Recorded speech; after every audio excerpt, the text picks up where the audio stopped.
नमस्कार दोस्तों, शाम के 7 बज चुके हैं। मैं संजय राजन लेकर आया हूं आपके लिए प्राइम डिबेट। प्राइम टीवी के दर्शकों का बहुत बहुत स्वागत है इस अहम चर्चा में। दोस्तों, वैसे विश्व पटल पर आज एक बड़ा घटनाक्रम देखने को मिला। बांग्लादेश में शेख हसीना सरकार का तख्ता पलट हो चुका है। आर्मी ने पूरी व्यवस्था को अपने कब्जे में ले लिया है। दोस्तों, ये तो रही बात विश्व पटल के घटनाक्रम की, लेकिन अपने देश में भी हर दिन कुछ न कुछ नया बवाल देखने को मिल ही जाता है। अब देखिए ना, देश में इन दिनों वक्फ बोर्ड अधिनियम में संशोधन को लेकर एक नया बवाल चल रहा है। केंद्र की मोदी सरकार ने वक्फ संपत्तियों के मामले में 40 संशोधनों को मंजूरी दे दी है और इसे संसद में पेश करने की तैयारी में है। दोस्तों, दरअसल अब जिस नए संशोधन को लेकर खबर आ रही है उसमें पहला तो ये कि सारे वक्फ संपत्तियों का हर हाल में सत्यापन कराना अनिवार्य होगा। दूसरा ये कि बोर्ड की संरक्षण और कार्यप्रणाली में भी बड़ा बदलाव किया जाना है। अब महिलाओं को भी वक्फ बोर्ड में शामिल करने पर जोर दिया जाना शामिल है। दोस्तों, इस संशोधन का मकसद जो बताया जा रहा है वो ये कि केंद्र सरकार चाहती है कि वक्फ बोर्ड की उस शक्ति पर अंकुश लगाया जा सके जिसमें किसी भी संपत्ति को वक्फ बोर्ड की संपत्ति घोषित कर देना शामिल है। दरअसल पहले से प्रावधान इस बात का है कि वक्फ संपत्ति घोषित होने के बाद कोई भी शख्स आपत्ति के लिए अदालत का दरवाजा नहीं खटखटा सकता, बल्कि इसके लिए उसे वक्फ ट्रिब्यूनल कोर्ट का दरवाजा ही खटखटाना पड़ेगा। दरअसल दावा ये किया जा रहा है कि अभी तक वक्फ संपत्तियों पर कुछ चुनिंदा लोगों का ही कब्जा है, जबकि मांग इस बात की जा रही है कि इसको लेकर एक ठोस व्यवस्था होनी चाहिए। दोस्तों, शायद यही वजह है कि मुस्लिम पर्सनल बोर्ड से लेकर वक्फ बोर्ड से जुड़े लोग इस नए संशोधन का विरोध कर रहे हैं, जबकि अधिसंख्य मुस्लिम समुदाय इस व्यवस्था में परिवर्तन के पक्ष में है। दोस्तों, अब समझिए, देश भर में आज की तारीख तक करीब 7,87,000 संपत्तियां और करीब 9 लाख एकड़ का क्षेत्रफल देश के 30 अलग अलग वक्फ बोर्डों के हवाले है। इसमें सर्वाधिक करीब 2,10,000 संपत्तियां उत्तर प्रदेश के सुन्नी वक्फ बोर्ड और 15,386 संपत्तियां शिया वक्फ बोर्ड के पास है। अगर देश की बात करें तो करीब 200 करोड़ का रेवेन्यू इस वक्फ संपत्तियों से सालाना आता है, लेकिन इसका इस्तेमाल किसके लिए होता है इसका कोई ठोस आकलन देश के सामने नहीं है। 1995 में वक्फ बोर्ड अधिनियम से आखिरी संशोधन हुआ। 2013 में मनमोहन पार्ट 2 सरकार ने वक्फ बोर्ड को और ज़्यादा शक्ति देकर इसे ज़्यादा कारगर बनाने का दावा किया, लेकिन यह हकीकत है कि तमाम प्रावधानों के बावजूद आज भी वक्फ संपत्तियों को लेकर तमाम तरह की विसंगतियाँ सामने नजर आती हैं।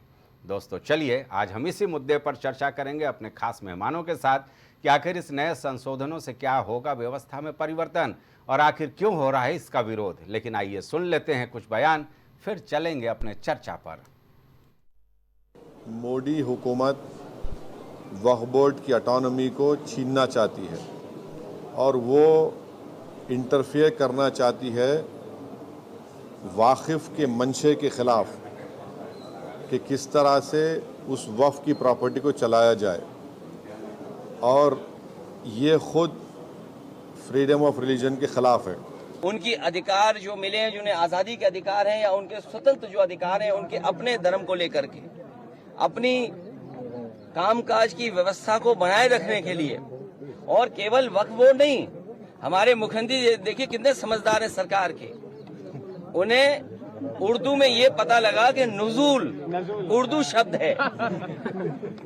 उन्हें समझाते रहे अधिकारी के नुज़ूल का मतलब कुछ और है, लेकिन उन्होंने कहा नहीं, नुज़ूल मतलब मुसलमानों की जमीन है ये।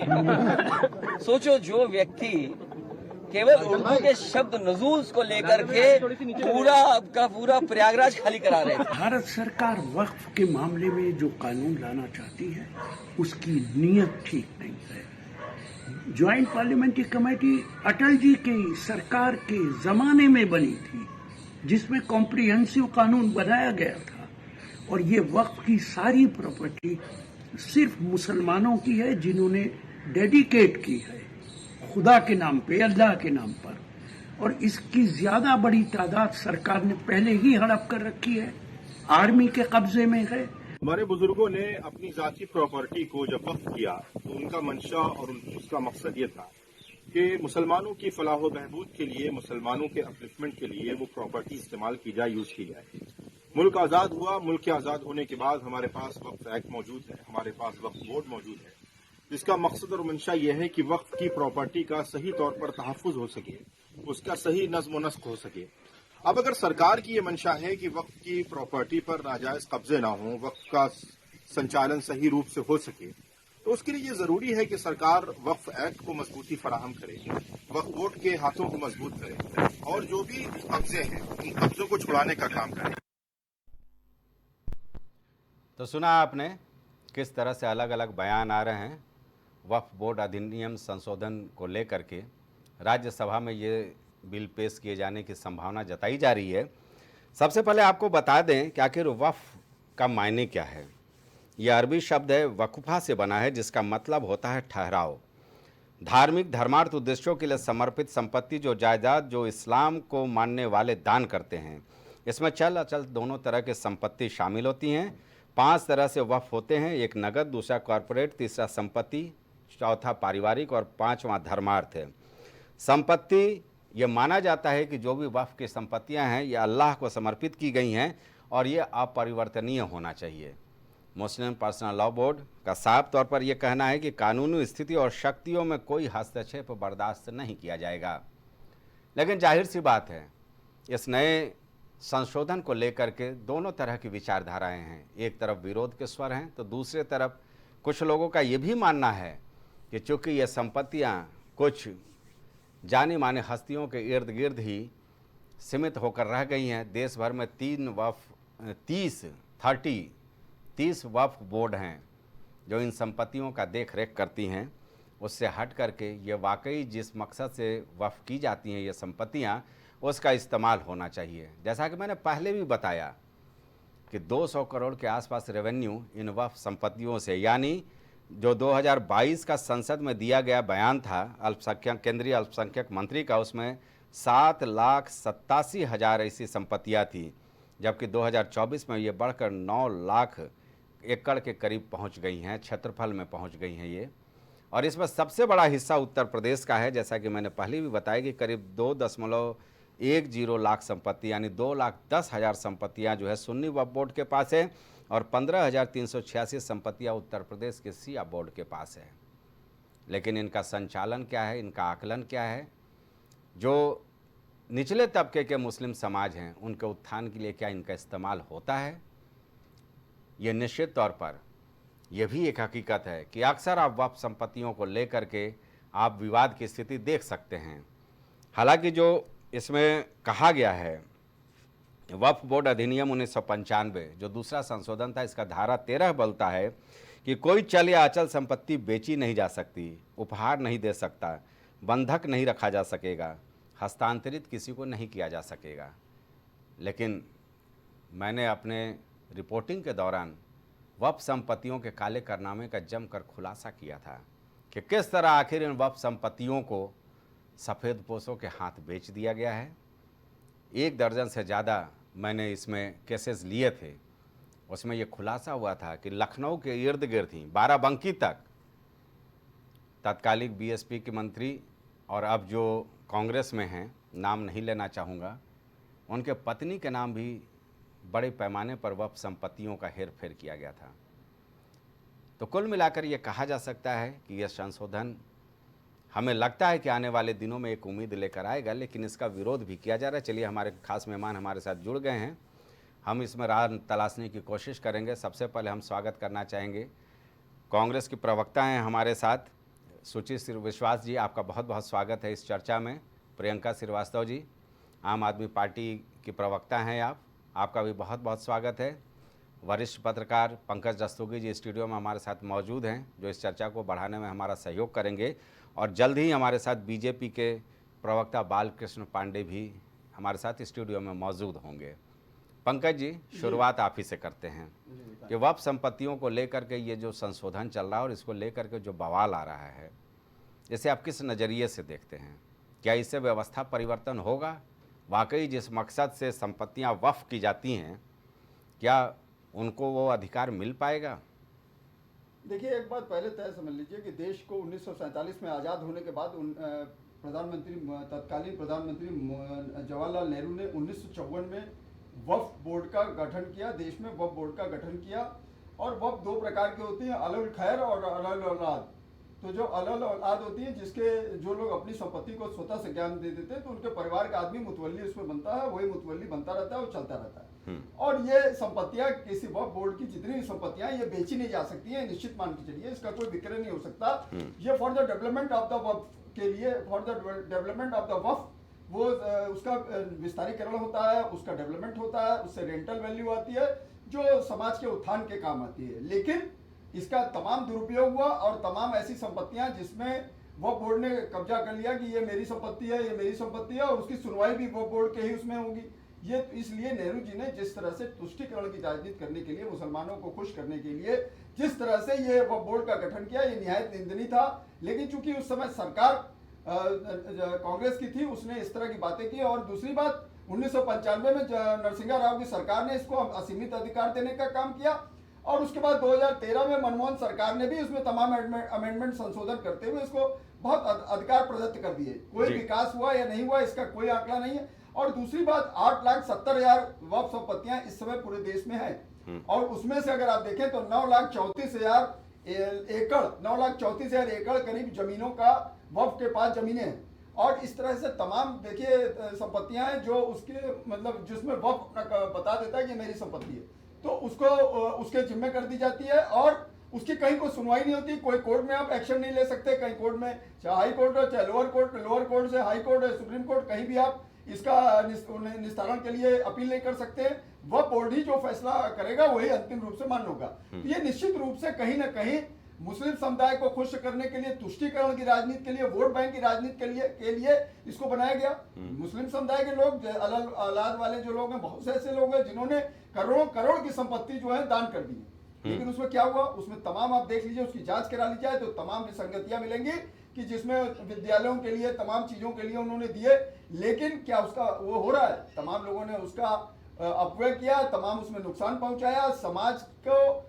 मुस्लिम समुदाय की बात करें तो उनके भी कोई विकास की धारा में कुछ नहीं किया। तो ये भी एक बहुत बड़ा प्रश्न चिन्ह रहा। तो अगर भारत सरकार ने ये, प्रधानमंत्री मोदी ने इस ओर अगर प्रयास किया है तो वो सराहनीय है। उसमें 40 अमेंडमेंट किए जा रहे हैं, तो उसमें क्या बुराई है?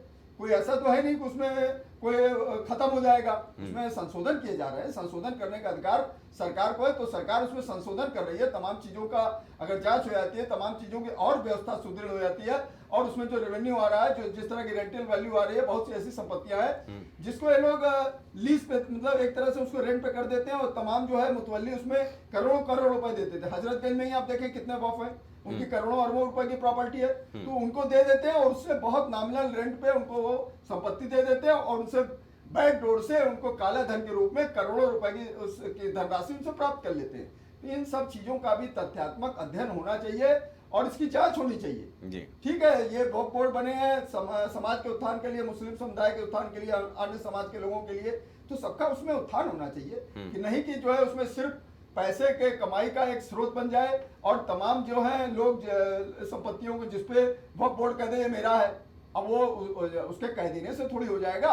लेकिन चूंकि अंतिम निर्णय वक्फ बोर्ड को ही करना होता है, कोर्ट में आप अपील कर नहीं सकते। अभी तक इस तरह की व्यवस्था चल रही थी। अब भारत सरकार ने उसमें अगर 40 संशोधन लाते हुए इसको एक विधेयक लाने का प्रयास किया है, तो उसमें कोई बुराई नहीं। अगर ये विधेयक आएगा तो निश्चित रूप से मान के चलिए इसके सार्थक परिणाम देखने को मिलेंगे, और निश्चित रूप से जान के चलिए इसके सार्थक परिणाम देखने को मिलेंगे। नहीं, देखिए पंकज जी, निश्चित तौर पर मैं देख रहा था, मैं पढ़ने की कोशिश कर रहा था, 1995 का जो वक्फ बोर्ड अधिनियम था उसमें धारा 3 को जो जोड़ा गया था, बोर्ड की बिना किसी सबूत की आवश्यकता के केवल अपनी सोच के आधार पर भूमि पर दावा करने की अनुमति देता है। बोर्ड अगर किसी संपत्ति पर दावा कर दे तो सुनवाई केवल वक्फ ट्रिब्यूनल कोर्ट में ही हो सकती है। कितना हास्यास्पद है। तो ये निश्चित तौर पर सोचने का विषय है। निश्चित रूप से हास्यास्पद है, और सिर्फ जो है मुसलमानों को खुश करने के लिए, तुष्टीकरण की राजनीति करने के लिए, उनका वोट बैंक प्राप्त करने के लिए। नहीं पंकज जी, सवाल यही है कि बहुसंख्य मुस्लिम आबादी ये मानती है ना कि वक्फ बोर्ड का विस्तार होना ही चाहिए, क्योंकि कुछ पॉपुलर लोगों के हाथ में ये खिलौना बन जाता है और करोड़ों रुपए का, 200 करोड़ रुपए का रेवेन्यू आता है। अगर अकलियतों के शिक्षा पर, स्वास्थ्य पर इसको पैसे को खर्च किया जाता है तो संभवतः ये माना जाता है कि इस्लाम के प्रचार प्रसार के लिए ये संपत्ति वक्फ की इस्तेमाल है। सोचिए जी, एक मिनट, और सवाल ये है कि अगर मुस्लिमों के विकास के लिए होता तो आज मुस्लिम समुदाय कहां से कहां होता। नहीं, निश्चित तौर पर इसीलिए दो धड़ा है मुसलमानों का। सुचि विश्वास जी, ये तो भाई ठीक है ना कि अगर कोई वक्फ संपत्ति है उसका अगर डीएम या जिलाधिकारी या कोई इस तरह का अधिकृत अधिकारी सत्यापन कर ले तो यह ज़्यादा बेहतर रहेगा, इस पर कोई विवाद भी नहीं होगा। दूसरा, अगर महिलाओं की भागीदारी हो जाती है वक्फ बोर्डों में, बहुत अच्छा तो इसमें गलत क्या है? फैसले का समर्थन और स्वागत करती हूँ। ये तो सबको, ये तो जरूर होना चाहिए। कॉर्पोरेट्स में, बोर्ड ऑफ डायरेक्टर्स में, ट्रस्ट में, फाउंडेशंस में, वक्फ में महिलाओं की तो इक्वलिटी जरूरी होनी चाहिए। तब शायद उसमें पारदर्शिता बनाए रखना और भी सरल और भी सुगम होगा और भी निष्पक्ष होगा। जी, तो ये तो आपकी बहुत अच्छी बात है। तो इसमें इसका विरोध करने वालों के लिए क्या कहना चाहेंगी आप? आखिर विरोध क्यों? क्योंकि कुछ चुनिंदा लोग, कुछ मुट्ठी भर लोग जो 30 वक्फ बोर्ड देश भर में चला रहे हैं, वो चाहते हैं कि ये संपत्तियां जो करोड़ों अरबों रुपए की उन तक केवल सीमित रहे। पंकज जी से मैं अनुरोध करूंगा कि मोबाइल साइलेंट पे कर दें, चर्चा काफ़ी गंभीर है। जी सुची जी। ऐसे लोग जो है अपनी उपस्थिति को लेके मतलब इनसिक्योरिटी होती है उनको, कहीं ना कहीं वो भयभीत होते हैं कि किसी महिला की उपस्थिति हो, किसी पारदर्शी व्यक्ति की उपस्थिति हो, ऐसा ना हो कि कहीं प्रॉपर ऑडिट हो जाए। तो ये तो मुझे लगता है कि ये इंडिविजुअल इनसिक्योरिटी है, इन्फीरियोरिटी कॉम्प्लेक्स है, वो किसी भी सेगमेंट में हो। तो ये तो कोई कॉज नहीं है कि भाई एक छत्र साम्राज्य हो, एक रूप से कुछ लोगों की स्थापना हो, अपने हिसाब से संसाधनों का इस्तेमाल हो, उसमें महिलाएं ना हो। तो ये तो मैं तो समझती हूँ कि ये अनैतिक भी है और अमानवीय भी, ये तो ठीक नहीं है। तो फिर इस संशोधन को क्यों कांग्रेस या समाजवादी पार्टी कहती है कि ये मुसलमानों का जो इंटरनल मामला है उसमें हस्तक्षेप करने की कोशिश कर रही है सरकार? एक देश जो डेमोक्रेटिक है और जो संविधान की गतिविधियों से संचालित होता है, तो उसमें कोई भी इंटरनल मामला किसी भी मंदिर का, किसी भी मस्जिद का, किसी भी वक्फ का, किसी भी चैपल का, किसी भी चर्च का, there is nothing called individual. अगर ट्रांसपेरेंसी है, अगर इक्वलिटी है, अगर इंटेंशंस प्योर हैं, अगर हमारे मन में किसी प्रकार का मैल नहीं है, तो फिर वो मंदिरों का सोना हो या फिर वक्फ बोर्ड की संपत्तियां हो, है ना, और ये धार्मिक ट्रस्ट हो, तमाम तरह के और भी टैक्सेस हैं। ये हो सकता है कि धार्मिक चीज़ों को कोई मतलब इजीली नहीं चाहता है कि किसी की कोई भावनाएं आहत हो, लेकिन जहाँ तक वक्फ संपत्तियों की या इसमें पारदर्शिता अप्लाई करने के उद्देश्य से किसी भी सरकार का या किसी ऑपोजिशन का या सपा का या कांग्रेस का कोई मतलब ऑब्स्टेकल या हिंड्रेंस ऐसा होगा, ऐसा नहीं। बाकी इसके पीछे टेक्निकल एस्पेक्ट्स क्या हैं, तो इस विषय में मुझे लगता है कि आप किसी लीगल एक्सपर्ट या किसी मतलब लॉ के पर्सन से बात करें तो वो ज्यादा बेहतर तौर पर बता पाएगा कि सरकार का ऐसा उद्देश्य क्यों है और किस प्रकार का अंतर्विरोध उत्पन्न हो रहा है। तो मुझे लगता है कि ये ज्यादा विषय है लीगल ओपिनियन का। जी देखिए, मुस्लिम पर्सनल लॉ बोर्ड कहता है कि कानूनी स्थिति और शक्तियों में कोई हस्तक्षेप बर्दाश्त नहीं होगा। मैंने बताया था कि वक्फ बोर्ड अधिनियम संशोधन 1995 में जो हुआ था, उसमें यह कहा गया था कि वक्फ बोर्ड किसी भी संपत्ति को अपने क्या बोलते हैं उसको, अपनी सोच के आधार पर किसी भी भूमि पर दावा कर देगा तो उसके लिए कोई सुनवाई किसी अदालत में नहीं होगी, बल्कि वक्फ बोर्ड ट्रिब्यूनल में ही उसके मामले की सुनवाई होगी। तो ये तो समझ से परे है ना, ये जो संशोधन हुआ। अब ये सब धाराएं संभवतः आने वाले संशोधन विधेयक में समाप्त की जाएंगी। अपना सवाल एक बार फिर से दोहराएंगे क्या? मैंने कहा कि वक्फ जो बोर्ड अधिनियम संशोधन 1995 का था, उसमें एक प्रावधान किया गया था कि अपनी सोच से बोर्ड को यह अधिकार होगा कि किसी भी संपत्ति पर वो वाद दायर करे और वह संपत्ति उसकी मानी जाएगी, और अगर कोई विवाद होता है तो वो वक्फ बोर्ड ट्रिब्यूनल में ही उसकी केवल सुनवाई हो सकती है, किसी अदालत में आप नहीं जा सकते हैं। तो ये तो बहुत ही विचित्र स्थिति है, जबकि नज़ीर सामने है कि कई वक्फ संपत्तियां, मैं खुद इस खबर पर अपनी विशेषज्ञता रखता हूं क्योंकि मैंने खबर की थी, हलचल भी मची थी उस समय, मायावती सरकार थी प्रदेश में, कि तमाम वक्फ संपत्तियां जो थी वो किस तरह से एक दूसरे को हस्तांतरित की गई थी। तो उस पर तो रोक लगेगी ना, फिर विरोध करने का क्या, इसमें धर्म कहाँ आता है? वक्फ संपत्तियां तो इस मकसद से दी जाती हैं कि भाई चलिए इस्लाम और उसके जुड़े हुए लोगों का किस तरह से भला हो सके इन संपत्तियों के जरिए। संशोधन का प्रश्न है कि नोटबंदी जब हुई थी उदाहरण के तौर पर, तो नोट आ गए थे और एटीएम के मुंह का साइज नहीं लिया गया था, आपको याद होगा। तो हजारों एटीएम्स जो है वो इसलिए होल्ड ऑन रहे, लोग 2,500 का रुपए, 200 से ज्यादा संशोधन किए गए थे नोटबंदी के बाद। ऐसे ही गब्बर सिंह टैक्स के बाद भी हुआ था। खैर, सरकार की अपनी बुद्धिमत्ता है, सरकार की अपनी समझ है, कई बार चीजों को बाद में एक्सेप्ट करती है। तो संशोधन की अगर संविधान में आवश्यकता है किसी भी प्रकार का उसमें, तो इसका कोई विरोध नहीं है, लेकिन उसके पीछे सरकार की मंशा क्या है, क्योंकि सरकार तो बुलडोजर पॉलिसी की सरकार है, तो संभवतः इसका कोई उद्देश्य किसी धर्म विशेष या जाति विशेष की कार्यवाही के आधार पर है, या इसके पीछे अन्य कोई बात है। मुझे लगता है इसको और अधिक स्पष्ट होने की आवश्यकता है, और किसी कानूनविद के ओपिनियन की इसमें ज्यादा आवश्यकता है, क्योंकि 95 जो आपने कहा वो मैंने सुना है, लेकिन फिर भी मैं उस पर कोई लीगल या कोई उस तरह की बात करने में सक्षम नहीं हूँ, सिवाय इसके कि वक्फ बोर्ड की भी पूर्ण जिम्मेदारी होनी चाहिए, ऑडिट होने चाहिए, पारदर्शिता होनी चाहिए, और सरकार सक्षम है कार्रवाई करने हेतु। अगर किसी प्रकार के ऐसे मनमर्जी या किसी प्रकार के ऐसे आर्थिक दुरुपयोग या किसी प्रकार के ऐसे घटनाक्रम की जानकारी होती है तो सरकार कठोर कार्यवाही करे, लेकिन इस सरकार से ऐसी अपेक्षाएं कम होती हैं, चाहे वो कानपुर शेल्टर होम की घटनाएं हो, चाहे मतलब ये चूंकि एक मजहब विशेष से जाकर जुड़ जा रहा है तो हो सकता है सरकार की इसलिए भी ज्यादा सक्रियता हो, लेकिन अगर इसमें किसी प्रकार की अनैतिक गतिविधि या कोई भी इलीगल इमोरल चीज है तो उसको काउंटर करना चाहिए। अगर संशोधन की आवश्यकता है और वो जेन्युइन है, लीगल है, तो ऑपोजिशन को विश्वास में लेते हुए उसको लागू करने के लिए स्वतंत्र है। चलिए ठीक है प्रियंका जी।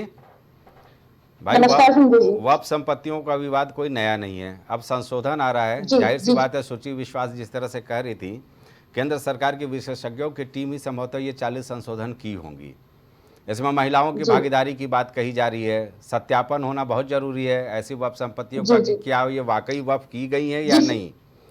तो निश्चित तौर पर पहले मैं आपको जी संजय जी पहले मैं आपको बताना चाहूंगी कि मुस्लिम बुद्धिजीवी महिलाएं जो हैं उन्होंने ही इसकी मांग की थी। सिया और बोरा दो इनकी यहाँ कास्ट है जो जिन्होंने इस संशोधन की मांग रखी थी, है ना। और मैं ये कहना चाहूंगी कि अगर सरकार कुछ बदलाव करना चाहती है तो उसमें कोई सत्यापन उनको करना चाहिए, अपनी संपत्ति को जिला कलेक्ट्रेट के पास जाकर के दिखाना चाहिए, इसमें कोई दो राय नहीं है। और ऐसे तो किसी के कह देने से संपत्ति उसकी हो जाना ये तो फिर गलती है, मेरे हिसाब से तो ये गलत है जी। तो ये संशोधन का समर्थन करेंगी आप? बिल्कुल समर्थन रहेगा मेरा। चलिए बालकृष्ण जी, जाहिर सी बात है एक धड़ा निश्चित तौर पर वक्फ संपत्तियों को लेकर के जो आप लोग संशोधन लाने वाले हैं संसद में उसका विरोध कर रहे हैं, लेकिन अमूमन ऐसे चेहरे मैं देख रहा हूं जिसमें वो वैसी हैं या फिर मुस्लिम पर्सनल लॉ बोर्ड से जुड़े लोग हैं, इन लोगों की ओर से ही ज़्यादा विरोध देखने को मिल रहा है। समाजवादी पार्टी हालांकि कहती है कि यह धार्मिक मामला है और इसमें हस्तक्षेप नहीं होना चाहिए, जिसको जो आज़ादी मिली है वो कायम रहना चाहिए, लेकिन मेरा तो ये मानना है साफ तौर पर कि वक्फ संपत्ति जो होती है ना, जैसे हम लोग हिंदू धर्म में बोलेंगे कि जो हम लोग किसी को डोनेट करते हैं कोई चीज़ धार्मिक, हाँ ट्रस्ट जिसको कह सकते हैं आप, तो उसका इस्तेमाल प्रॉपर होना चाहिए। ये नहीं कि 200 करोड़ का रेवेन्यू आ रहा है, कहाँ जा रहा है, क्या हो रहा है, किसके भलाई के लिए क्या हो रहा है, ये कुछ उसका आकलन ना हो। तो व्यवस्था में परिवर्तन की आवश्यकता तो है ना। देखिए निश्चित रूप से ये जो 1995 में बेसिक वक्फ बोर्ड का कानून कांग्रेस लेके आई, ये जो साहबानो केस के बाद से शरीयत लागू करने का प्रयास था इनका इस देश में, तो लैंड जिहाद के नाम से इन्होंने ये वक्फ बोर्ड को एक तरीके से लैंड पे कब्जे की अनुमति इन्होंने दी, प्रदान की। और 2013 में भी अगर आप देखें, जब आचार संहिता लगने के पहले इन्होंने एक वक्फ बोर्ड में संशोधन किया कि जो भी संपत्ति वक्फ बोर्ड कह दे कि हमारी है वो सब वक्फ बोर्ड की है। और ये कुल मिला के कांग्रेस की योजना इस देश में जो लैंड जिहाद कराने की थी, इस देश में शरीयत लागू करने की कांग्रेस की योजना थी, उसको बल मिला। लेकिन जिन देशों में भी शरीयत लागू है, शरीयत के कानून चल रहे हैं, वहाँ भी किसी भी वक्फ बोर्ड के नाम पे इस प्रकार की कोई पावर, कोई शक्ति, कोई एक्ट नहीं है। इसके जो 2013 में जब इन्होंने संशोधन किया तो इन्होंने दो काम किए। एक तो दिल्ली की क्रीम प्लेस की 123 संपत्तियां आचार संहिता लगने के पहले इन्होंने वक्फ बोर्ड को दे दी जी। दूसरा काम इन्होंने किया कि संशोधन करके कह दिया कि इसको किसी भी न्यायालय में चैलेंज नहीं किया जा सकता है, यानी किसी भी कोर्ट ऑफ लॉ में ये जो ये वक्फ बोर्ड कह देगा कि ये संपत्ति हमारी है, उसको चैलेंज नहीं किया। और ऐसा नहीं है कि जहां एक तरफ देश में जो आम जमीनें थी उनका तो जो इन लोगों ने शोषण, दोहन या कब्जा कब्जा किया तो किया। और कलकत्ता में एक फातिमा बेगम का 2013 में एक उद्धरण आता है। फातिमा बेगम की एक जमीन को जब वक्फ बोर्ड ने कब्जा कर लिया और फातिमा बेगम न्याय के लिए हर दर पे भटकती रही। इस वक्फ बोर्ड के कानून के कारण फातिमा बेगम को कहीं से भी न्याय नहीं मिल सका। इनका ट्राइब्यूनल भी है, इनकी व्यवस्था में है, और उस ट्राइब्यूनल के जजमेंट को, जैसे हमारे यहाँ ट्राइब्यूनल साइट कैट या तमाम प्रकार के ट्राइब्यूनल्स हम बनाए गए हैं, पोल्यूशन का है अपना ट्राइब्यूनल है, उसके न्यायालय को हम कहीं चाहे आर्टिकल 226 में हम हाई कोर्ट में चुनौती दे दें या हम सुप्रीम कोर्ट भी 136 में चले जाते हैं, स्पेशल लीव पिटीशन में चले जाते हैं, लेकिन वक्फ बोर्ड के इस किसी भी निर्णय को हम किसी भी उच्चतर न्यायालय में जाके चुनौती दे ही नहीं सकते। यानी हाई कोर्ट को जो शक्तियां 226 में रिट जुरिसडिक्शन प्राप्त है और जो सुप्रीम कोर्ट को 32 में या 136 में जो रिट जुरिसडिक्शन प्राप्त है, उसमें किसी भी दशा में हम इसको चैलेंज नहीं कर सकते। एक बात। दूसरा विषय, एक बात बहुत गंभीरता के साथ कहने की जरूरत है कि जब हमारा फंडामेंटल राइट वायलेट होता है, जो हमारे बेसिक फंडामेंटल राइट्स हैं, right to freedom, right to equal, right to freedom, ये भी कहीं ना कहीं रीजनेबल रिस्ट्रिक्शंस के अधीन है, और इनके वायलेशन पे भी हम 32 और 226 के जुरिसडिक्शन को इन्वोक कर सकते हैं हाई कोर्ट और सुप्रीम कोर्ट में। पर वक्फ बोर्ड के किसी भी निर्णय को हम कहीं भी ना हाई कोर्ट में जा सकते हैं, हाई कोर्ट के जुरिसडिक्शन को इन्वोक कर सकते हैं, ना सुप्रीम कोर्ट के जुरिसडिक्शन के। यानी फिर बात वहीं पैदा होती है कि साहबानो केस में जो सुप्रीम कोर्ट ने जजमेंट दिया, जिस प्रकार से राजीव गांधी की तत्कालीन सरकार ने उसको पलट के शरीयत को लागू करने का प्रयास किया था इस देश में, ये वक्फ बोर्ड वही है। ये वक्फ बोर्ड का कानून जो कांग्रेस लेके आई थी, ये लैंड जिहाद का एक बहुत अप्रतिम उदाहरण है जिसको कांग्रेस ने प्रस्तुत किया इस देश के जन्म। एक और बहुत गंभीर बात, 2009 में इनके पास 4 लाख एकड़ जमीन थी वक्फ बोर्ड के पास, आज इनके पास 8 लाख एकड़ जमीन हो गई, 9,34,000 एकड़। अब सवाल ये पैदा होता है कि ये 2013 में जो कांग्रेस ने लैंड जिहाद करने के उद्देश्य से जो वक्फ बोर्ड में संशोधन किया, ये उसी का दुष्परिणाम है कि आज इनके पास संपत्तियां, रेल और रक्षा के बाद सबसे ज्यादा संपत्तियां किसी के पास हैं तो वो वक्फ बोर्ड के पास हैं। बिल्कुल जी, वो सबसे ज्यादा वक्फ बोर्ड के पास हैं। तो निश्चित रूप से कांग्रेस ने इस देश में अपने वोट बैंक को, अपने तुष्टीकरण को साधने के लिए जिस तरीके से इस देश में लब जिहाद को प्रश्रय दिया और लैंड जिहाद को प्रश्रय दिया, यानी इस देश की सांस्कृतिक और जो हमारी जमीनें थी उन सांस्कृतिक गुलामी को, सांस्कृतिक रूप से भी हमको गुलाम बनाने का कांग्रेस ने यत्न किया, और हमारी धरा को भी गुलाम बनाने का कांग्रेस ने जो षड्यंत्र किया है, इस षड्यंत्र का जवाब मोदी जी की सरकार संविधान जो वक्फ बोर्ड में संशोधन करके लाके इसको देने जा रही है, उसमें किसी को कोई संशय नहीं होना। जी सोची जी आवाज आ रही है? सोची विश्वास जी आवाज आ रही है मेरी?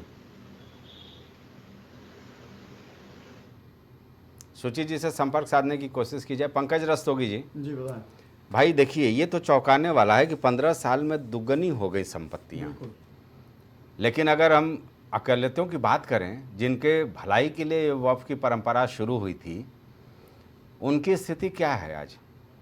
तो इसका अर्थ है ना कि कहीं ना कहीं इन संपत्तियों को जिस मकसद से वक्फ किया गया या दान दिया गया, जिसको हम कह सकते हैं, वो उस मकसद में कामयाब नहीं हुआ। इस पर अंकुश लगाने की आवश्यकता तो है आज ना। बिल्कुल है। और देखिए 8,70,000 संपत्तियां अगर हैं इस समय, तो ये बहुत बड़ी तादाद है। और दूसरी बात यह है कि देश की आधी आबादी महिलाओं की है, तो हमेशा कांग्रेस ने महिलाओं के लिए क्या किया? कुछ नहीं किया। और जो मुस्लिम महिलाएं, जो कांग्रेस मुस्लिमों की बात करती है, या समाजवादी पार्टी जो मुस्लिमों की बात करती है, जिसने सरकार भी चलाई है गठबंधन में, सेंट्रल में, उसने मुस्लिम महिलाओं के लिए क्या किया? कुछ नहीं किया।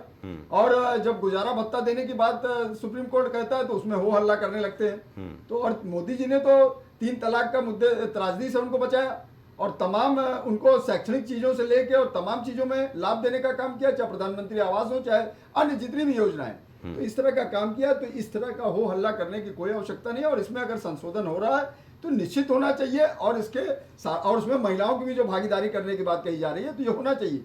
वक्फ बोर्ड के पास तमाम बहुत अरबों खरबों की जो प्रॉपर्टियां हैं, वो उसकी कीमत बहुत है, और वो सभी बहुत वैल्यूएबल प्रॉपर्टी हैं, लेकिन उनको किसी न किसी तरीके से बेच दिया जाता है और उसके बदले में एक मोटी रकम प्राप्त कर ली जाती है, जिसका कोई लेखा जोखा नहीं होता है। और दिखाने के लिए एक खाली तयशुदा जो है एक बोर्ड से एक वो बन जाता है, जो भी मतलब हमने बताया ना, अलुल खैर और औलाद दो तरह की होती है। मतलब एक जो औलाद वाले लोग होते हैं वो अपनी प्रॉपर्टी को दान कर देते हैं और उन्हीं के परिवार का लोग उसमें मुतवल्ली होते रहते हैं, एक ये व्यवस्था है। और एक तुमने बताया कि वो बोर्ड के द्वारा जो है नामित होते हैं वो लोग मुतवल्ली होते हैं। तो इस तरह का ये सब प्रबंधन चलता रहता है और इसमें करोड़ों अरबों रुपए का खेल इसके द्वारा किया गया, इसीलिए ये लोग विरोधात्मक रवैये में पीछे खड़े हुए हैं। सबसे बड़ी बात ये निश्चित बात सबसे बड़ी बात है पंकज जी, सबसे बड़ी बात पंकज जी ये है कि मुतवल्ली घोषित करने के लिए जिस तरह से काले धन का इस्तेमाल होता है ना, बिल्कुल होता है। ये खबर मैंने कई की है बिल्कुल, और बिल्कुल शासन प्रशासन तक की चूल्हे हिल गई थी उस खबर से। उसमें कई मंत्रियों के नाम थे भाई साहब। पंकज जी आप आश्चर्यचकित हो जाएंगे। ये बताइए हजरतगंज में लव लेन है, लव लेन की उत्पत्ति कैसे हुई? मिर्जा तौसीफ बेग वहां पर एक मस्जिद है उसमें मुतवल्ली थे, उन्होंने पूरी गली को लव लेन जो फेमस है LIC बिल्डिंग के बगल में लव लेन है जी, उसके बगल में उन्होंने पूरा पैसा ले लेके सबको जो है गली में जो सरकारी गली है रिकॉर्ड में, अभी कुछ दिन पहले नगर निगम ने वहां पर बकायदा सीवर डालने का काम किया। अभी जब पूरे लखनऊ शहर में पड़ रहा था तो पूरे वहां पर जो है उन्होंने सब दुकानें बसा दिया, सबसे पैसा ले लेके वहां दुकानें बसा दिया और लिख दिया ये वक्फ बोर्ड की संपत्ति है। तो इस तरह का कृत्य, तमाम इस तरह की चीजें अगर इसकी जांच हो जाए तो निश्चित मान के चलिए अगर सरकार जांच कराने को करे तो हाथ कंगन को फारसी क्या, उसमें क्या दिक्कत है? अगर जांच होगी, अगर तथ्यात्मक आंकड़े सामने आएंगे तो क्या परेशानी क्या है? आप जांच के लिए बोलिए, इसका मतलब है दाल में काला है, तभी तो आप लोग विरोध कर रहे हैं। जी हाँ, क्या नुकसान है भाई? पंकज जी 2014 में चुनाव की आचार संहिता लगने के पहले 123 संपत्तियां जो बड़ी क्रीम प्लेस की हैं दिल्ली की, उसको कांग्रेस ने कांग्रेस की यूपीए सरकार ने वक्फ बोर्ड को देने का काम किया। ये कांग्रेस वास्तव में इस देश में लव जिहाद और जो लैंड जिहाद है, इस दोनों जिहाद को कराने का कांग्रेस ने ठेका ले रखा है। और इस देश की सांस्कृतिक अस्मिता, इस देश की जो धार्मिक अस्मिता है, इस देश का जो हिंदुत्व है, उसको मिटाने पर तुली हुई कांग्रेस का लक्ष्य है। सुची जी आवाज आ रही है? कौन सा आप बात कर रहे थे? मैं इस देख नहीं सकती। हाँ, ये बीजेपी के प्रवक्ता बालकृष्ण जी के सीधा आरोप है आप लोगों के ऊपर कि तुष्टीकरण की नीति में ये वक्फ संपत्तियों को लेकर के जो भी आप अधिनियम लाई हैं, जो भी संशोधन लाई हैं, ये सिर्फ तुष्टीकरण का देन है। लव जिहाद के बाद लैंड जिहाद। बालकृष्ण जी कोई मंदबुद्धि प्रवक्ता है? कुछ मतलब नाम तो बड़ा उत्तम कोटि का है, किंतु मुझे लगता है कि विचारों में बहुत अशुद्धि है, बहुत मलिनता, हृदय में बड़ा पाप है। ये धर्म की कौन सी व्याख्या है जिसके आधार पर उन्होंने ऐसे शब्दों का चयन किया? एक संवैधानिक और सांस्कृतिक देश में ये लैंड जिहाद, लव जिहाद क्या होता है? एक बार सुची विश्वास जी, एक बार आप अपने आका राहुल गांधी, सोनिया गांधी से पूछ लेती लैंड जिहाद क्या होता है। यूपीए के अध्यक्ष थी। 123 संपत्तियां सुची विश्वास जी यूपीए की सरकार ने वक्फ बोर्ड को सौंप दी। दिल्ली की क्रीम स्थान की संपत्तियां, उसको आप क्या कहेंगे? नेशनल हेराल्ड केस में 754 करोड़ की संपत्तियां ईडी ने जब्त की है।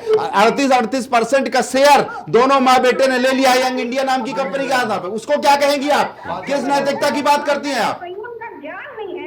इतने जिस विचारधारा की आप पैरवी कर रही हैं, जिस विचारधारा की, जिस दल की आप पैरवी कर रही हैं, घोटालों में घिरे हुए लोग हैं। शांत हो जाओ।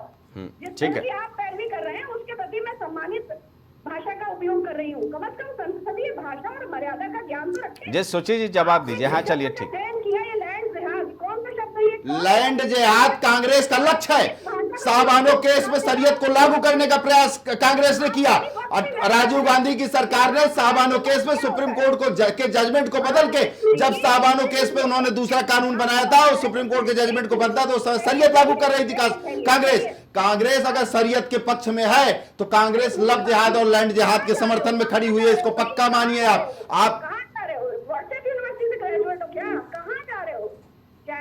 वही जा रहे हैं जहां आप थी, वही जा रहे हैं जहां आप थी, और इस देश की जनता को जागरूक कर रहे हैं कि जहां आप थी उसको हम होने नहीं देंगे। ना आप लैंड जिहाद कर पाएंगी। लव जिहाद में उत्तर प्रदेश में आपको पता है क्या कानून बन गया है। चलिए ठीक है। सोचिए बद्रीनाथ में जनता ने आईना दिखा दिया, चित्रकूट में जनता ने आईना दिखा दिया, अभी बुद्धि दिखानी नहीं है। आईना जो 242 सीटें हमको प्राप्त हैं, आपको पिछली 3 पंचवर्षीय में जोड़ के भी उतनी सीटें नहीं मिली हुई हैं।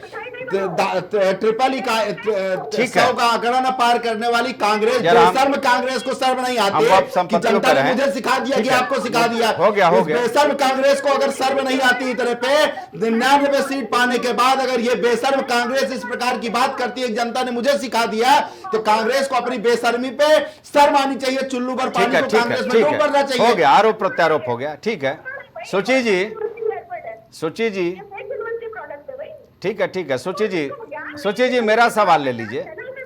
ठीक है, ठीक है, आरोप प्रत्यारोप होगा। सुची जी मेरा सवाल ले लीजिए। दरअसल बालकृष्ण ये कहना चाह रहे थे कि जो भी संशोधन किए गए 1995 में, जब वक्फ बोर्ड को असीमित अधिकार देने का काम हुआ, भाई आप किसी संपत्ति पर वक्फ बोर्ड अगर हाथ रख देगा और कह देगा कि ये मेरा है, तो भैया कोई अदालत में ना आप जा पाते ना हम जा पाते। अब सीधे वक्फ बोर्ड ट्रिब्यूनल में ही वो मामला चलेगा। यह असीमित अधिकार दे दिया गया। 2013 में यानी 2014 के इलेक्शन के पहले दिल्ली की बेशकीमती संपत्तियां भी दे दी गई वक्फ बोर्ड को। ये भी तो आकलन कर लेना चाहिए था ना आज़ादी के बाद से। 1954 में जब पंडित जवाहरलाल नेहरू ने वक्फ बोर्ड का गठन किया था, कि उसके बाद से इन वक्फ संपत्तियों का क्या वाकई ज़मीनी स्तर पर इस्तेमाल हो रहा है उनके लिए, जिस मकसद से वो वक्फ की गई हैं। ये बालकृष्ण का कहना है और इसी को उन्होंने दिया है एक नया नाम कि लैंड जिहाद। माने किसी भी संपत्ति पर बोर्ड हाथ रख दे, वह संपत्ति उनके ट्रिब्यूनल के खाते में आ जाए। अब लड़ते रहो। अच्छे शब्दों का चयन करें, ज्ञान को व्यक्त करने का भी एक नहीं अपना ठीक है, राजनीति में कभी आप लोग कुछ शब्दों का चयन करती है, वो अभी चयन कर लिए। चलिए आप जवाब दे दीजिए इसका।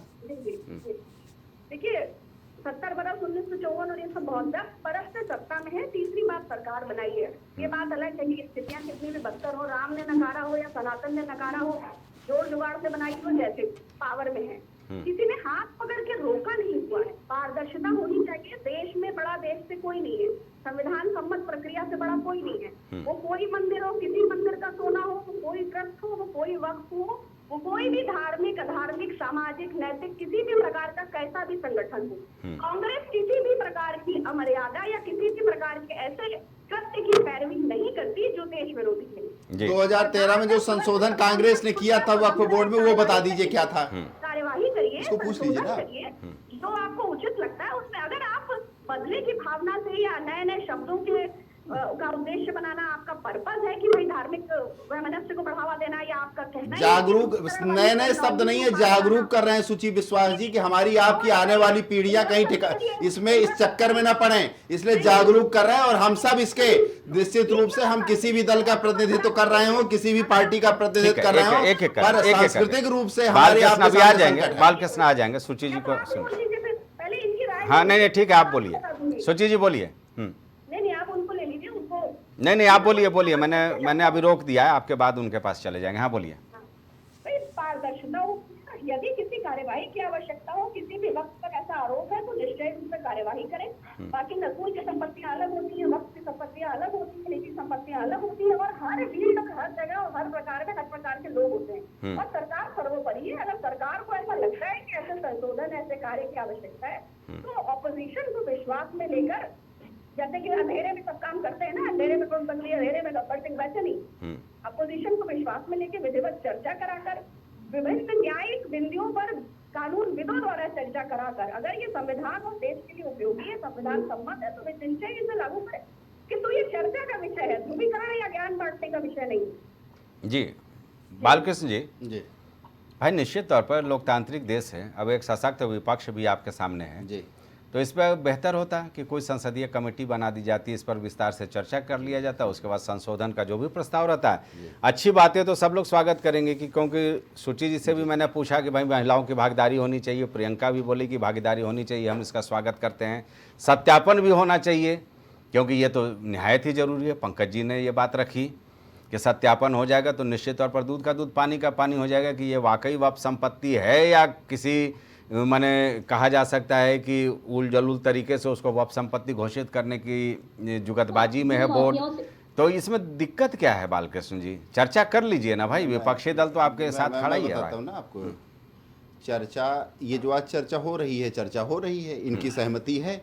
या आप कांग्रेस की प्रवक्ता है, हमारी बहन सुची जी कांग्रेस की प्रवक्ता है, लेकिन कह रही हैं कि अगर कोई असंवैधानिक चीजें हैं या ये कानून असंवैधानिक है तो उस पर काम होना चाहिए। रही बात चर्चा की, तो जो कि सुची विश्वास जी तो वास्तव में सुचिता की पर्याय हैं, बहन है हमारी, उसमें इनकी सुचिता पे हमें रंच मात्र भी संदेह नहीं है और इनकी सुचिता को मैं प्रणाम करता हूँ। लेकिन इनकी सुचिता से काम नहीं चलने वाला है।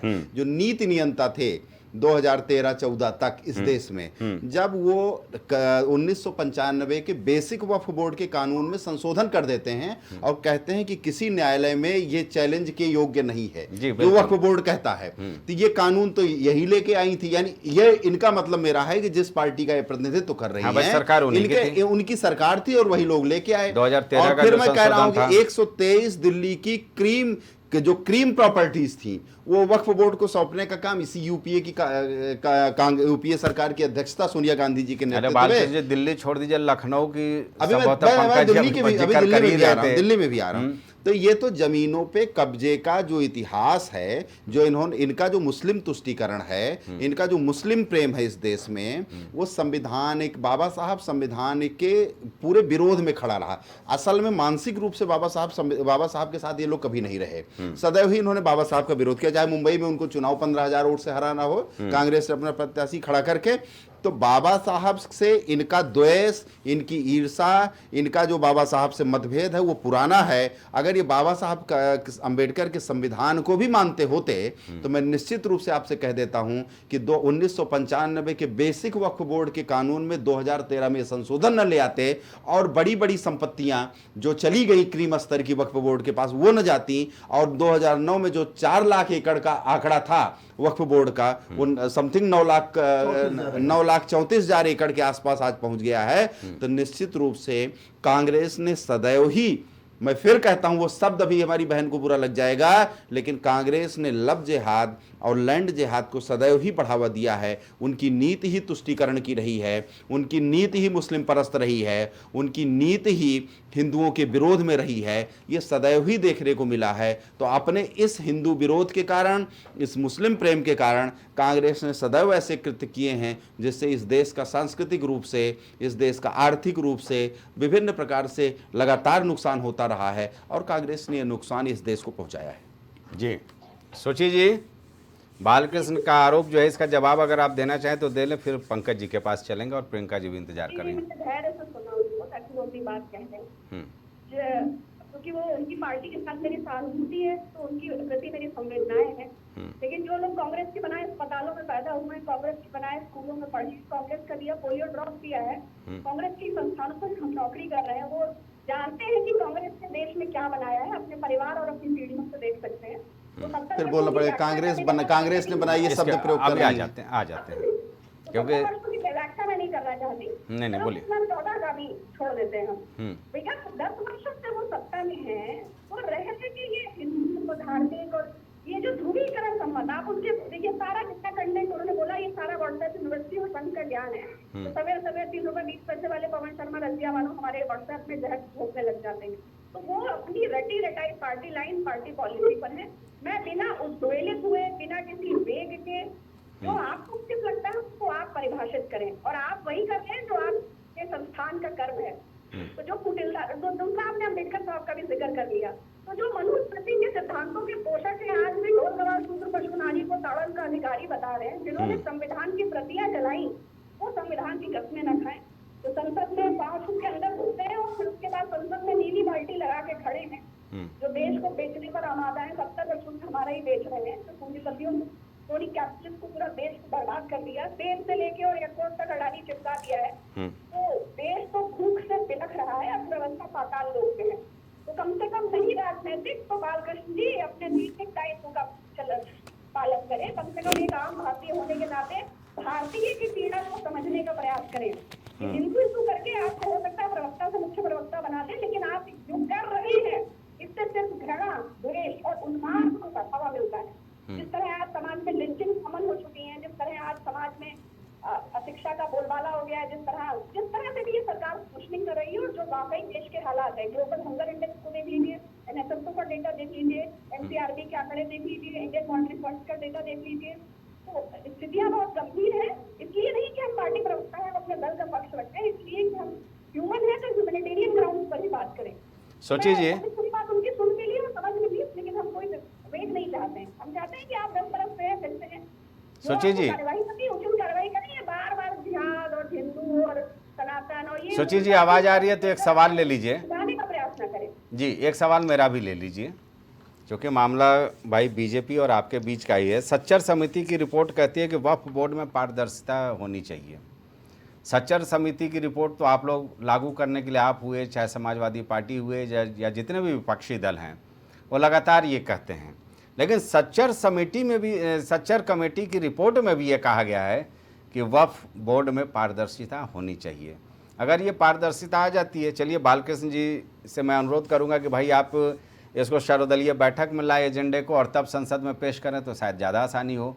लेकिन आप निश्चित तौर पर इसका तो समर्थन करेंगी ना, जो सच्चर समिति में भी सिफारिश की गई है। लेकिन सच्चर कमेटी और बहुत सारे कमीशन और बहुत सारी बैठकों के जिक्र के साथ मैं सबसे महत्वपूर्ण बात का जिक्र करूंगी, महिला आरक्षण बिल। जब हमारी सरकार पूरे जोर शोर से उस बिल को लागू करना चाहती थी, तो यही अभिमन्यु से सूती वाले, तब योगी आदित्यनाथ का वो भाषण संसद में याद करिए जिन्होंने उस महिला आरक्षण बिल को लागू नहीं होने दिया। और जो इनकी मंशा है, जो इनकी यातना है और जो इनकी यंत्रणा है, जो इनकी कथनी है और जो इनकी करनी है, जो इनको देश को संसाधनों की लूट की इनकी प्रक्रिया है, और जो धार्मिक ध्रुवीकरण का चेहरा बनाकर हिंदू बनाम मुस्लिम का देश को लूटने का जो इनका प्रपंच है, ये उसी के अपने प्रोसेस में रहते हैं। इससे देश को सजग होने की आवश्यकता है, और इससे देश सजग हुआ है। ऐसा ना होता तो फिर अयोध्या में इनकी दुर्गति ना होती। जब ये संसद बनाते हैं, मैं एक सवाल पूछ लूं, मैं एक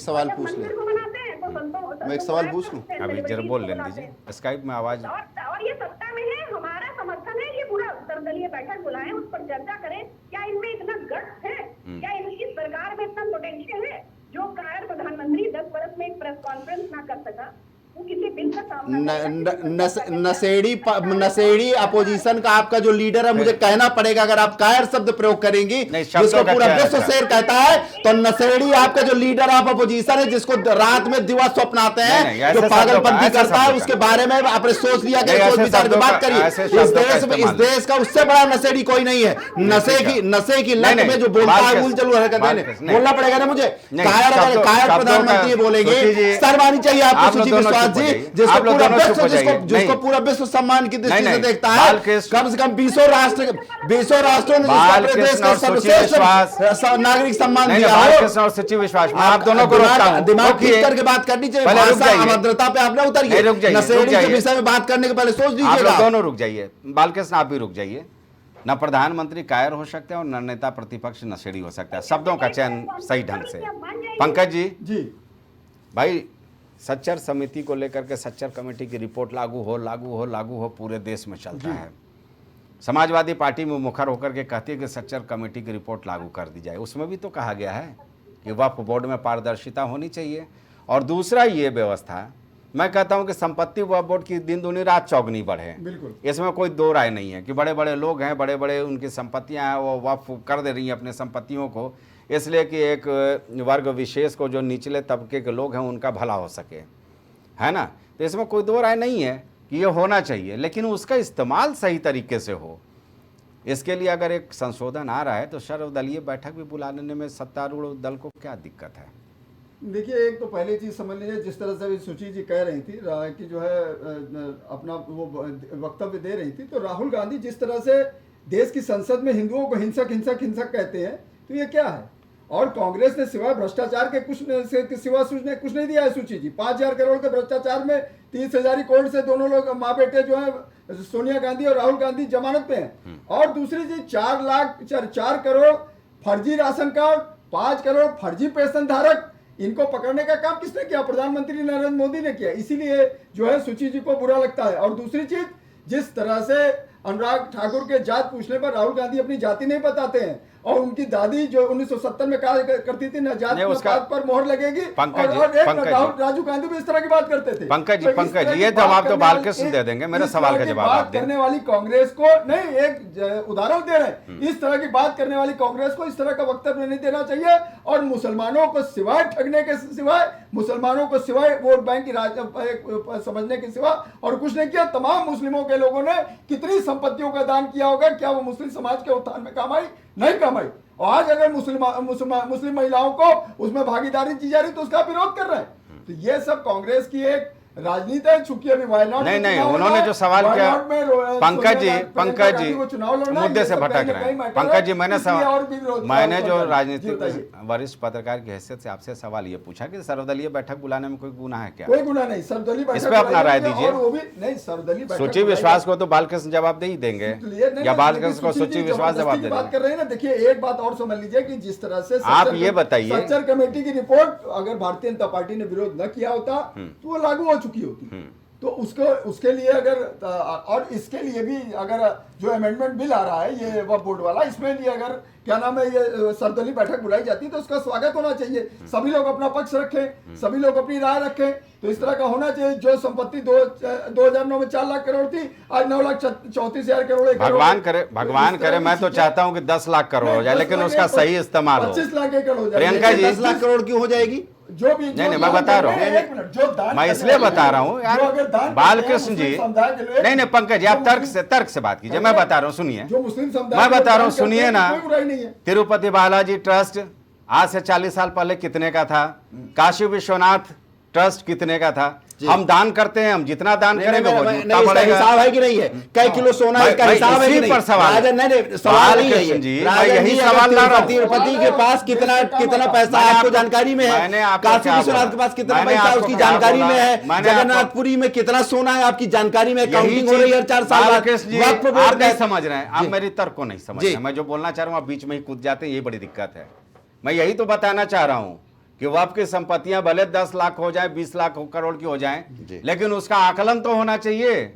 शुरुआती दौर में मैंने सवाल किया कि अभी जो रेवेन्यू का जो आंकड़ा है मेरे पास, 200 करोड़ रुपए सालाना इनकम होता है, वो कौन खर्च करता है? वक्फ बोर्ड के जो 30 वक्फ बोर्ड के जो मुतलवी है वो आपस में कौन देखेगा? प्रियंका जी, क्योंकि आपके पास आ नहीं पाया बीजेपी और इनके बीच में, जो सवाल है ये, इस पर सियासत न हो, समाधान हो, मेरा ये मानना है। जी देखिए, समाधान के ही तौर पे मैं बताना चाहूंगी कि देखिए, अगर सरकार ये चाहती है कि वास्तविक मूल्यांकन होना चाहिए संपत्ति का, तो इसमें कोई दो राय नहीं है। और दूसरी बात, भू माफियाओं से बचाने के लिए, अनियमितता को दूर करने के लिए, आपको पता है कि कुछ साल पहले वक्फ बोर्ड ने एक तमिलनाडु के गांव में एक हिंदू गांव है, उसको कह दिया ये संपत्ति हमारी है। आप ये बताइए, अगर संपत्ति का मूल्यांकन होता तो ये बात आज खड़ी ना हो। जी, तो मैं ये कहना चाहूंगी, तो इसमें कोई भी गलत नहीं है। ये पता नहीं यहाँ पे चर्चाएं जो हो रही हैं, ये सब देखना चाहिए कि आज प्रॉब्लम खड़ी हुई है, कल इससे भी बड़ी प्रॉब्लम खड़ी हो सकती है। जी निश्चित। और प्रियंका, यही तो दुखद है ना कि किसी भी समस्या का अगर समाधान करने की कोशिश होती है, कांग्रेस काल में जो हुआ है उसको भारतीय जनता पार्टी आलोचना करेगी, और भारतीय जनता पार्टी जो भारतीय जनता पार्टी के कार्यकाल में कुछ हो रहा है उसका कांग्रेस आलोचना करेगी। बहरहाल ऐसी पार्टी सही चीजों का समर्थन करती है। बहरहाल निश्चित तौर पर हम ये चाहते हैं कि ये सत्यापन की प्रक्रिया निश्चित तौर पर होनी चाहिए, मुस्लिम महिलाओं को इसमें भागीदारी मिलनी चाहिए, और वाकई जिस मकसद से ये संपत्तियां वक्फ की जाती हैं, जिनके दादा परदादा ये सोच करके संपत्तियां वक्फ करते हैं कि ये धार्मिक काम में इस्तेमाल होगा, वो उसी में इस्तेमाल होना चाहिए। फिलहाल इस चर्चा में शामिल होने के लिए सारे मेहमानों का बहुत बहुत शुक्रिया। जाहिर सी बात है, देखने वाला है कि कब राज्यसभा में ये संशोधन विधेयक पेश होता है, लेकिन अभी फ़िलहाल ये कहा जा सकता है कि मुस्लिम पर्सनल लॉ बोर्ड से लेकर के वक्फ बोर्ड के तमाम जो सदस्य हैं या कुछ सियासी दल हैं वो इसका विरोध कर रहे हैं, और इसको लेकर के एक नया बवाल खड़ा हो रहा है। हालांकि सुझाव भी मेरा ये होगा कि निश्चित तौर पर केंद्र सरकार इस मामले में एक सर्वदलीय बैठक बुलाए, और इस बैठक के जरिए इस जो 40 संशोधन इसमें किए जा रहे हैं उस पर चर्चा करे और एक बेहतर विधेयक संसद में पेश करे, जैसे बगैर किसी शोर शराबे के ये विधेयक पारित हो जाए तो शायद वक्फ संपत्तियों का जो बंदरबांट होता है, जो उसमें गलत तरीके से उसका इस्तेमाल होता है, उस पर रोक लग सके। फिलहाल इस चर्चा में इतना ही, मुझे दीजिए इजाज़त, नमस्कार।